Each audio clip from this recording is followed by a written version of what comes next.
Many years from now, there is going to be a quiet crisis, loneliness in women especially. Not because women failed, not because they weren't capable or intelligent, but because they were handed a script or a blueprint that left out the consequences. Be self-sufficient, put your career first, you don't need a man. So they followed it. They pushed love down the line. They delayed the family. They treated commitment like something that could always wait until it didn't. Fast forward a few years later. You're older, no partner, no children, no legacy, just some noise to fill that silence. Meanwhile, your grandmothers had way fewer choices, but way stronger direction. They built families, they built the roots, they built something bigger than themselves. And this generation swapped it all for convenience. Legacy for pleasure, meaning for freedom without structure. And here's the part that nobody likes to talk about. The men that they overlooked in their 20s, they didn't just vanish. They were building, failing, learning, becoming disciplined, and becoming men. Men don't peak early. They compound with time. Value grows with time and skill and responsibility. Women don't gain leverage by delaying everything. That is not cruelty. That is reality. Every decision comes with a cost. Modern narratives today did not remove the bill. They just postponed it. And the outcome is usually the same. Distractions instead of connection. Comfort instead of intimacy, and independence without fulfillment. This is not about going backward. It's about correcting the course. We don't need less ambition. We need stronger values, commitment, family, masculine leadership, feminine devotion, and a shared purpose, because freedom without foundation doesn't liberate. It isolates you completely. And tradition wasn't the problem. Abandoning it was. For years, many women embraced ideas that emphasized freedom, convenience, and personal preference without spending much time thinking about the long-term consequences. But regardless of the message someone is given, every person still has the ability to make their own choices. Over time, those choices tend to shape the reality they eventually experience. And reality has a way of collecting every bill that was postponed. There was one guy that I dated who was so nice, so cute, took me on the best dates, so fun. Like, we had fun. Every single day we had fun. But I did not feel emotionally connected. And it wasn't even that I wasn't attracted to him, because he was an attractive guy, but there was just something lacking. And instead of being like, oh, but he's so nice, he's such a nice guy, he treats me so nice, he has money, you know, I don't have to worry about anything with him. Like, as a friend, we could be friends all day, but I just wasn't feeling it. What we're seeing today is the result of changing incentives and changing priorities. Some women assumed certain opportunities would always be available, only to discover that circumstances can change quickly. Reality has a way of challenging assumptions when enough time passes, and many women are finding themselves having to adapt to that reality. Guys, listen, dating is changing and women are finally feeling it. Like, women are finally feeling it. Listen, the past 10 years, oh yeah, they had their pick of the litter. Guys were sending direct messages, guys were double and triple texting, guys were doing everything and anything to get a response back or to set up a date. Guys were actually actively initiating dates and trying to actually pursue and create relationships. And what happened? Women didn't want none of them.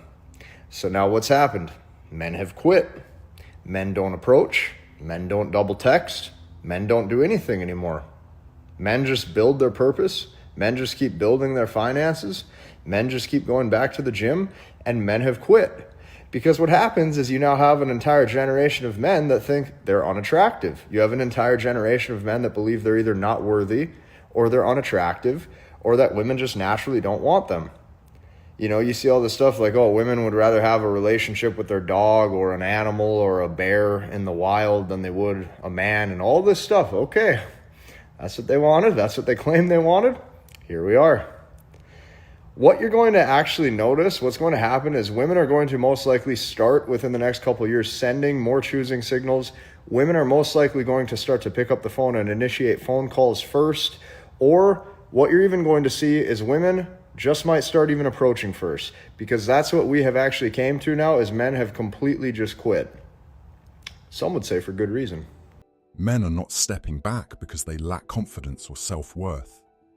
Many are making a deliberate choice based on their experiences and observations over time They have simply concluded that peace, purpose, and self-respect deserve greater priority, and for many, that decision has become easier with age. I hate being fucking married. I long for the day to be single again. The only thing that's causing me to stay and stick it out is because I've been a housewife for 10 years. And to get back out there in the workforce with a mental illness, there's some fears that I have. But I literally do hate being married. She hates being married but love a comfortable life. What else is holding her back from filing for divorce? If she's that unhappy, why not leave and have her peace? She'll rather vent to social media than her spouse. I'm sure if her husband comes across this, he'll file for divorce, grant her wish and move on. More men are beginning to question whether modern relationships are being approached as partnerships or safety nets. When relationships become heavily transactional, trust naturally begins to erode. That's one reason many men are becoming more cautious. And caution is often mistaken for disinterest. When girls are screaming, I don't need a man, I don't need a man, I'll be quiet. Because I, in fact, do need a man. I do want a man. I don't think we quote unquote need anyone, but it is nice to have a man as a woman, a handyman at that, a man who knows his place as a man, a leader, a provider, a man who takes the trash out without being asked, a man who pumps the gas, a man who opens the doors, a man who knows his role is so important. So when everyone's screaming, I don't need a man, I don't need a man, I don't need a man, you're going to catch me not saying nothing because I need a man. I want a man because I want to be in my feminine era, and I want a man who leads me, protects me, and loves me. I support you in what you want to do, but for me and my household, I want to be feminine, and I don't need to touch the trash. It's going to be a no for me. Many men have become increasingly self-sufficient and capable of solving their own problems. As a result, they are less likely to view relationships as necessities and more likely to view them as optional additions to an already fulfilling life. That mindset changes everything, and it often leads to much higher standards moving forward. Men are starting to realize that chasing a woman isn't important anymore, and they're starting to choose themselves. And I'm proud of us for starting to be woke now. You know what I mean? Because chasing girls, I mean, I've said this plenty of times, like, chasing doesn't get you nowhere. Chasing just leads to heartbreak. Chasing just leads to a facade. Chasing just leads to not real connection. You feel me? And it's like men are choosing themselves. Men are elevating. You know what I'm saying? We're getting motivated. We're trying to work on ourselves now. You feel me? There is no time to chase. There's no time for distractions. I mean, I fuck with that. You feel me?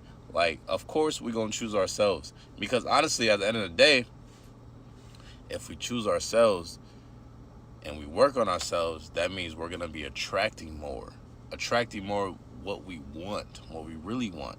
You feel me? And it's like, we have to be selfish at a time like this. We have to. Like, we have to lock in, and we have to take life serious. For many men, constantly chasing validation, attention, or approval has simply lost its appeal.